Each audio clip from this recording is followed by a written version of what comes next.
What is up, guys? Lumi here, back with another Alchemy Stars video. If you haven't already, then please hit the subscribe button. You know it supports me. I really appreciate the support. That's about it. Let's get into the video.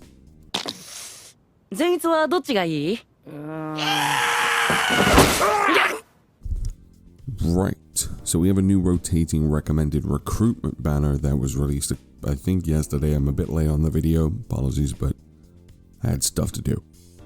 So on this banner we have a raid up for Iridon and Migard. Now I've been doing some maths on this banner to try and figure out whether or not it's been worthwhile in regarding to the rates to pull this. And it seems pretty much if you pull a 6-star from this banner, you have about a 37.5% chance that the 6-star that you pull will either be Iridon or Migard. So you could probably say that there's a really high chance that when you do pull a 6-star that you are going to get Iridon or Migard. Now the other good thing about this banner is that it is completely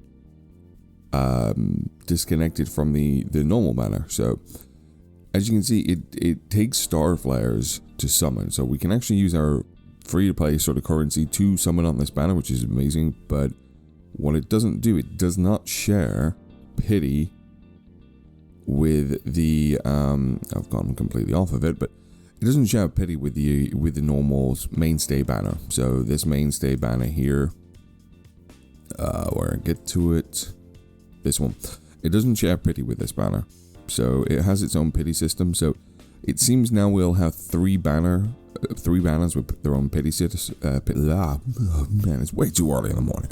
Alright, we're gonna have 3 banners with their own pity system. Try saying pity system like 3 times really fast. You'll have the rotating recommended recruitment, you'll have the mainstay banner, and then you'll have the premium banners. Now, I will drop one fact.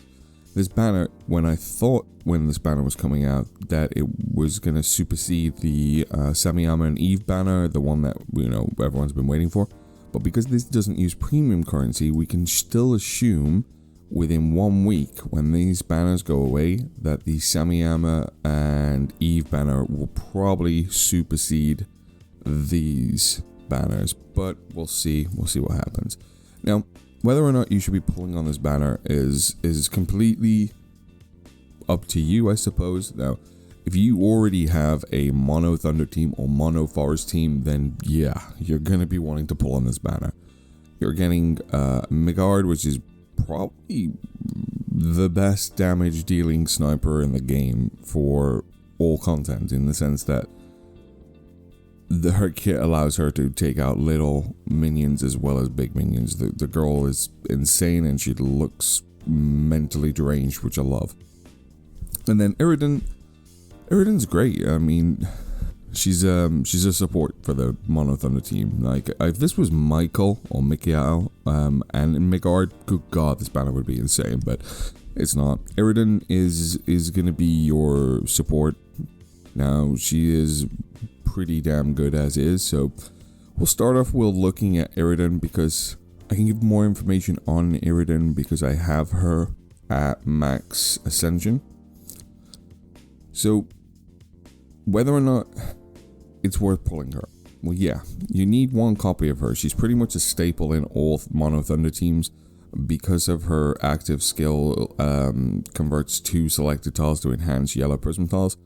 And her equipment allows you also, when you've got her Ascended 3, that her Aurora time converts the starting time to tile to prism. So she's great. She doesn't need to be breakthrough 3.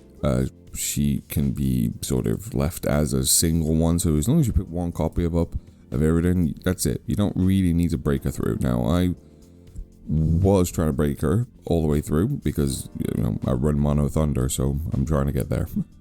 So the first one we get here, which is the active skill enhancement, the selected tiles become enhanced tiles. Now, enhanced tiles basically grants 2 times the connection damage of a normal tile, so it's good.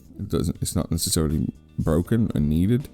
And then her last one is her active skill enhancement changes the active skill to preemptive strike available upon entering combat. Now, the only difference with this is basically it allows you to kind of fix the tile situation when you come into a game, but it's not insane. Like, it's not broken in, you know, in a sense that it would change the entire game for you. Like, Iridon is good for support, but she's not like stupidly OP. Whereas if we go over to Migard, now Migard's another story, man. This girl is pretty busted. Alright, the thing with Migard, let me just get my notes up here about Migard. Alright, so she has the strongest active skill, I think, pretty much in the game. Not only is this thing a teleport, but it's just a substantial damage dealing ability, and it allows you to benefit from it in boss fights and in non-boss fights. So you can teleport to any location within 3 surrounding clusters and deals 250% damage to enemies within 1 surrounding cluster. So there you go, drop in, bunch of people around you, you can do a bunch of damage to those AoE minions. Now, if you're only against a boss, the damage gets doubled when there's only one enemy in the area. So this one active skill allows you to use it as an AoE or as a direct damage on a boss. It's pretty OP. Her chain combo starts at 4, which is still pretty high, but it does a lot of damage, and again, it does that AoE. Now, her equipment, when you get it, is after you casting a chain combo or an active skill, if the target's HP is lower than 20%, it unleashes one more attack, dealing 60% attack damage. So not only is she going to jump in and do all of that damage, if anyone's close to death, she is literally going to try and execute them with the extra damage that she gets from her equipment skill. Now, with the Ascensions, you do get some additional bonuses on damage as well. This one's pretty insane from the A2. So, final damage is increased by 15% for each enemy killed, stacks up to 10 times. That's crazy. The woman's insane.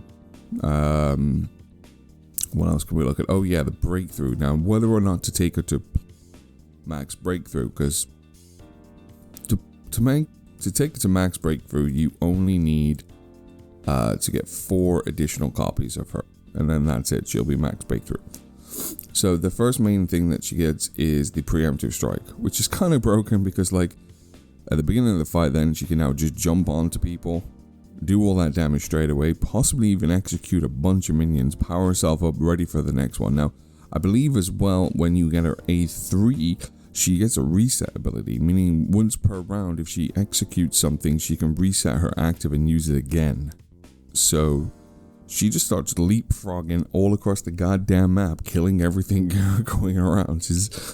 She's pretty busted. She works with she doesn't, and the best thing about it as well, she doesn't really need green tiles to do so much damage because she's gonna be jumping around. So she works very well in non-mono teams as well as a mono team.